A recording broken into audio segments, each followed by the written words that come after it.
Hey guys, QuinntonTV here and welcome to a brand new video where today we are back with some more Call of Duty Vanguard gameplay. We're going to be talking about Call of Duty today, and more importantly we're going to be talking about Activision, because I have always been a proponent that Call of Duty should move off the 3-year development cycle and we should stop getting a Call of Duty every single year. Now, I do like the idea of 3 Call of Duties releasing in a row though, so what I'm going to propose in this video is a new system that Activision could come up with. One of two options, I should say. And the first option, we're going to just jump straight into this today because I don't want to waste too much time in this video. The first option is that they have 4 years to develop a game. And so say we go Treyarch, Sledgehammer, Infinity Ward, and then they get a year off to, continue working on their games. Because if you don't know, every COD in the last few years has released buggy, unfinished, unpolished, and even Vanguard, even though it released with 16 multiplayer maps, is no exception to this rule, because Vanguard has the whole packet burst issue, a bunch of other random issues like being able to get out of the map. There are so many issues with Vanguard. Like, I am enjoying the game, don't get me wrong, I am having so much fun with this game. Less so now that Halo Infinite's out, but there is a lot of issues with Vanguard, and they definitely do need addressing, which is kind of like putting the game down, because I think there is a really good game under there, and honestly, I can't wait for it to come out. Obviously, Zombies is a different story, however. But yeah, one thing I'd want to mention is with this 4-year development cycle, Activision would be able to, still get their 3 games out every 4 years, and then they just get a year off, because there's every now and then we get a game that people don't need another Call of Duty game coming that year. It's like, for me, when Modern Warfare 2019 came out, I could have played Modern Warfare 2019 for another year and waited for Black Ops Cold War until 2021, which I actually mentioned in my Black Ops Cold War video the other day, so if you haven't watched that, go check it out. But yeah, I just think that every now and then we can get a COD that lasts for 2 years, maybe not as supported. Maybe if you could give us double the season length in that year. Say, for example, I'm going to use Modern Warfare 2, which is the upcoming Modern Warfare 2, not the original one, which is, oh my god, it's so confusing. I don't know why they chose that. Hopefully, there'll be something to differentiate it with when the game comes out. But yeah, say, for example, Modern Warfare 2 comes out in 2022, is it?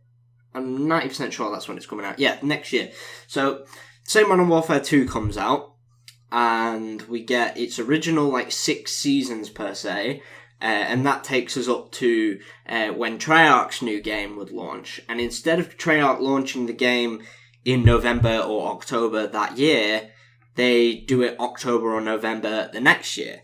So instead we go say we go up to season 10, maybe a bit less, maybe season 9, and we get longer seasons throughout that second year. So say we get, I'm not sure how long your average season lasts, I think it's about 6 weeks or something like that, probably a bit longer, maybe 8, let's say 8 weeks.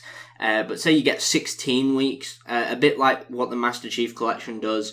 With their seasons, they last a lot longer than Call of Duty's do. So we got 6 seasons in Modern Warfare.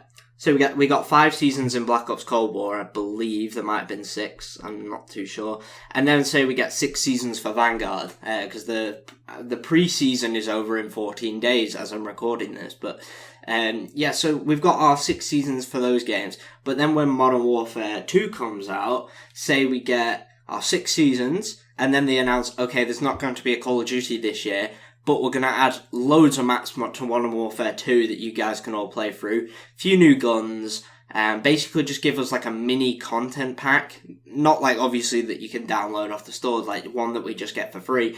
We're okay, we're giving you, say, 5 new maps and 10 new weapons or something like that, and then that should keep us going throughout the year. And then after that season we get a few more guns and a few more maps, just how they would normally do, which kind of gives the developers time to work on their next project that they're working on throughout that year off. and then it also gives the other developers who haven't got a game out at that time, say Treyarch working on their upcoming release for, say we got 2023 as the year off, 2024 will be the year that Treyarch's game came out, and throughout 2023 they could put extra work and extra polish into their game. So basically it acts as if it's been delayed a year, and it's the same for all the other companies. They all get a year to work on their next project, which I think is a good idea. Or the second idea is that we just get one Call of Duty game every few years and all of the developers work on it. Now, from looking at Black Ops Cold War, this seems unlikely because obviously Sledgehammer and Raven were put together to make Call of Duty 2020 and it just never fucking happened, did it? So we got Black Ops Cold War instead, which, because Treyarch had to take over. But if you put all three studios together, would they work together? Like, I don't even know. But say, for example, we put one Call of Duty game, say we get Call of Duty whatever, let's make up, say we get Call of Duty Black Ops Future or something, in 2023. I'm going to use that as an example now. And they just decide, right, the next Call of Duty game will be coming out in 2027, maybe? Like, they give it a few years, keep adding loads of stuff to the new Black Ops game, maybe even give us some story DLC, every now and then.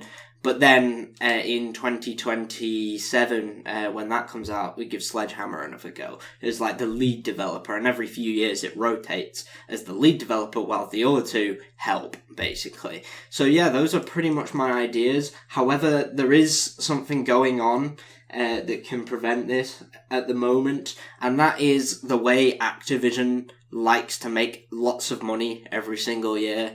And don't get me wrong, with this system they would still make loads of money, but they wouldn't make as much because of, they like to get those yearly sales quotas and stuff. But that is the heads of Activision. I don't know why I said it like that, but the heads of Activision, they're kind of very, we've got to make money. And a lot of the Activision employees, as we know by the recent Activision scandal, have been pretty damn scummy and done some pretty damn scummy things.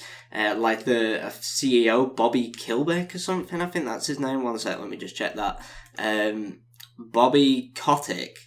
I was close enough. But yeah, even though this guy, isn't exactly aware of every sexual misconduct allegation that goes on within Activision, he's definitely not had the best track record himself, because in 2006, he actually left a voicemail to some female employee at Activision, I'm not sure who, and we still don't know who to this day, which kind of links in with the whole, current situation in Activision with sexual misconduct and just mistreatment of women in the workplace. He basically just said he'd kill somebody in a voicemail, and yeah, that is probably not the best outlook to, portray to the press, especially now with all this Me Too stuff going on. You're probably not the best look for you, to be honest, to saying you'll kill a female employee for speaking out against sexual misconduct in the workplace. A lot of higher ups in the company have been really bad with covering up allegations of sexual misconduct and stuff like that, and it's about time we got some new heads in, don't you think? The whole, shareholders and everything, which thank God for the shareholders, to be honest with you, were calling for his resignation and a few other people on the board, which could mean that if we get a new person in, that we could see a changes to Call of Duty and how they're published. However, that's unlikely because he's probably just going to be one of his best mates from high school or something like that. But anyway, that's going to be it for today's video here. Sorry it was a bit of a rambly short one, but I thought, it'd be interesting to talk about this sort of thing because I've always wanted to talk about how I think that Call of Duty should ditch the 3-year release cycle because it does leave games unfinished and unpolished, like Vanguard, like Black Ops Cold War last year, and even Modern Warfare 2019 when that came out. But yeah, thank you guys so much for watching. If you did enjoy this video, please do leave a like and subscribe. Make sure you turn on post notifications so you never miss a single video, or alternatively, you can join the Discord server as a link down below. But anyway, this has been QuinntonTV, and I'll see you all in the next one. COD just isn't the same anymore, is it?